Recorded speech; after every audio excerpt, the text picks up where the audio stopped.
O Senhor esteja convosco. Ele está no meio de nós. Proclamação do Evangelho de Jesus Cristo segundo Lucas. Glória a vós, Senhor. Naquele mesmo dia, o primeiro da semana, 2 discípulos de Jesus iam para um povoado chamado Emaús, distante 11 quilômetros de Jerusalém. Conversavam sobre todas as coisas que tinham acontecido. Enquanto conversavam e discutiam, o próprio Jesus se aproximou e começou a caminhar com eles. Os discípulos, porém, estavam como que cegos e não o reconheceram. Então Jesus perguntou: "O que ides conversando pelo caminho?" Eles pararam com o rosto triste e um deles, chamado Cleófas, lhe disse: "Tu és o único peregrino em Jerusalém que não sabes o que lá aconteceu nestes últimos dias?" Ele perguntou: "O que foi?" Os discípulos responderam: "O que aconteceu com Jesus, o Nazareno, que foi um profeta poderoso em obras e palavras, diante de Deus e diante de todo o povo. Nossos sumos sacerdotes e nossos chefes o entregaram para ser condenado à morte e o crucificaram. Nós esperávamos que ele fosse libertar Israel, mas apesar de tudo isso, já faz 3 dias que todas essas coisas aconteceram. É verdade que algumas mulheres do nosso grupo nos deram um susto.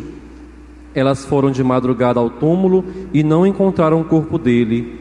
Então voltaram dizendo que tinham visto anjos e que estes afirmaram que Jesus está vivo. Alguns dos nossos foram ao túmulo e encontraram as coisas como as mulheres tinham visto. A ele, porém, ninguém o viu."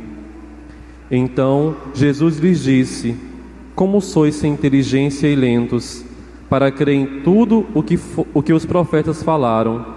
Será que o Cristo não deveria sofrer tudo isso para entrar na sua glória?" E começando por Moisés e passando pelos profetas, explicava aos discípulos todas as passagens da Escritura que falavam a respeito dele. Quando chegaram perto do povoado para onde iam, Jesus fez de conta que ia mais adiante. Eles, porém, insistiram com Jesus, dizendo: "Fica conosco, já é tarde e a noite vem chegando." Jesus entrou para ficar com eles. Quando se sentou à mesa com eles, tomou o pão, abençoou, partiu e lhe distribuía.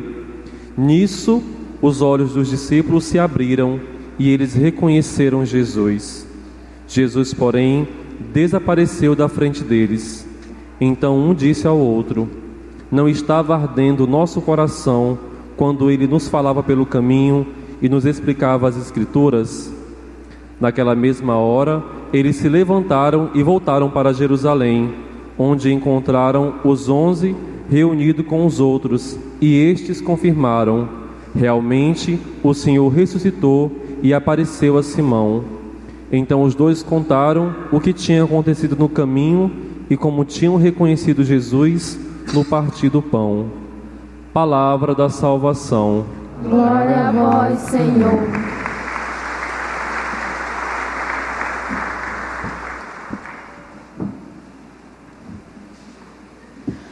Caríssimos irmãos e irmãs, rádio ouvintes, internautas da Rádio Web Santuário de São José de Ribamar.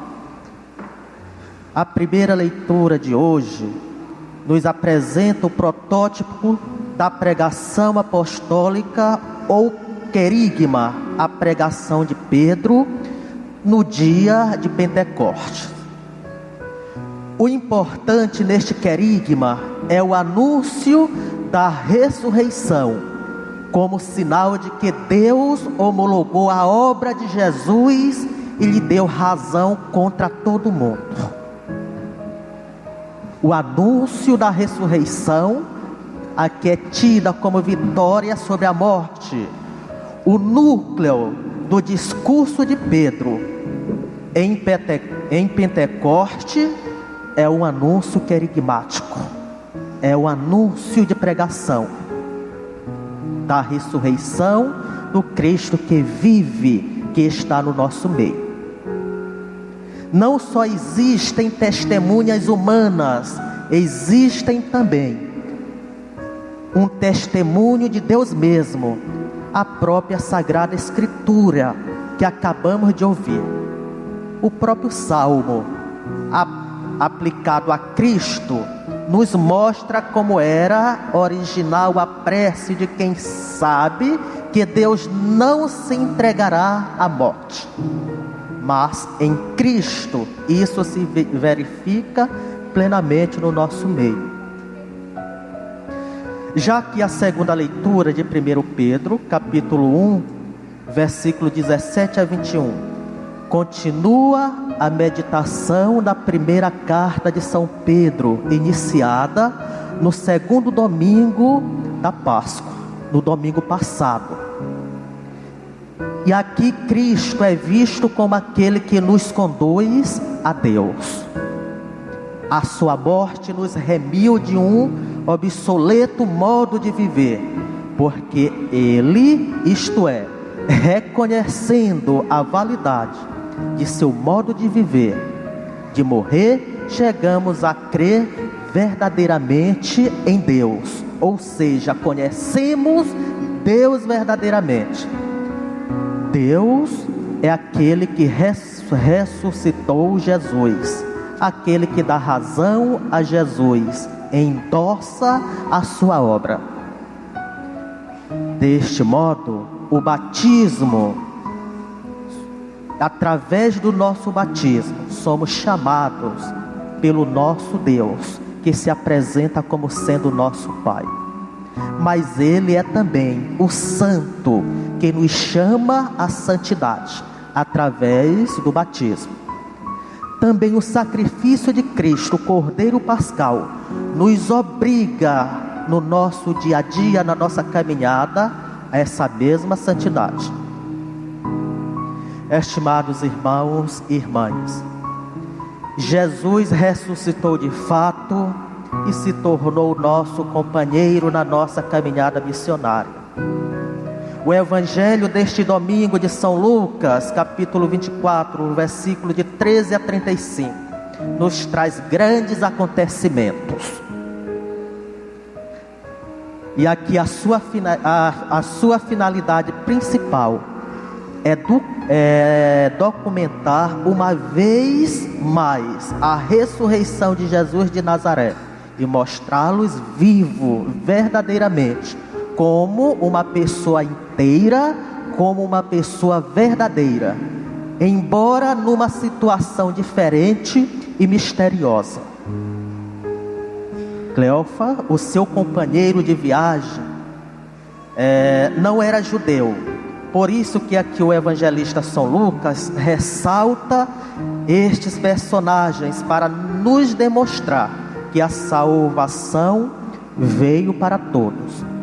Jesus não veio somente para os judeus, considerado o povo eleito. Jesus veio para todos. Por isso que falamos teologicamente na universalidade da salvação. No caso aqui, Jesus veio para todos, sem distinção de raça ou de nacionalidade. E para se salvar, é preciso aderir, em primeiro lugar, ao Cristo ressuscitado. Na dúvida, daqui no caso aqui o evangelista São Lucas, que nós acabamos de ouvir, nos mostra que na dúvida dos apóstolos e dos discípulos estão a grandeza da manifestação do Cristo ressuscitado, para abrir os nossos corações, as nossas mentes, para vivenciarmos a sua ressurreição. Jesus é hoje o verdadeiro discípulo de Emaús. Jesus caminha com os seus discípulos, ele adapta-se aos itinerários dos seus companheiros, ele compreende, ele tem um coração amigo, e só depois ele reparte o pão com eles. O pão da mesa que logo logo se tornará no pão que lhes revela a sua própria divindade. Assim nós temos que caminhar com Jesus na Eucaristia, ouvir o Cristo, repartir com Ele as nossas alegrias, repartir com Jesus, o ressuscitado, as nossas esperanças, as nossas tristezas, as nossas angústias.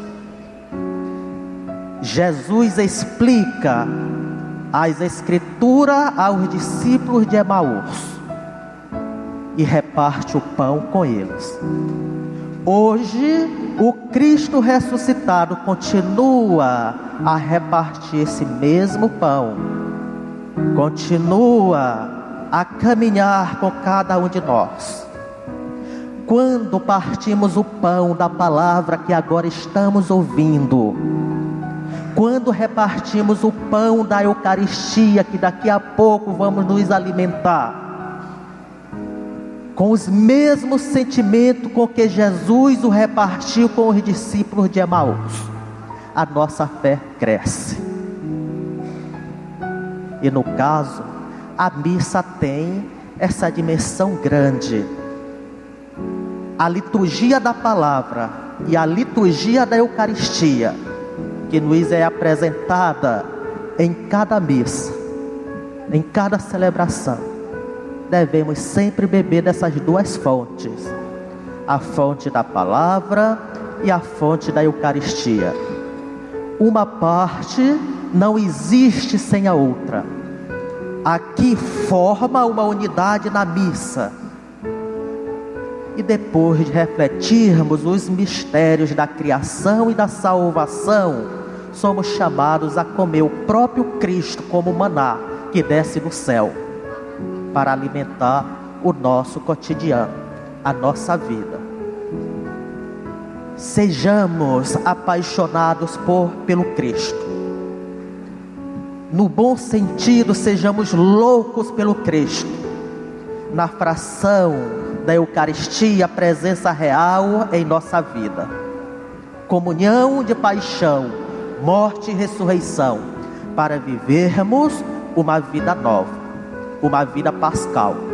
Um Cristo glorioso que nos chama pelo nome e caminha conosco. Amém, aleluia, aleluia.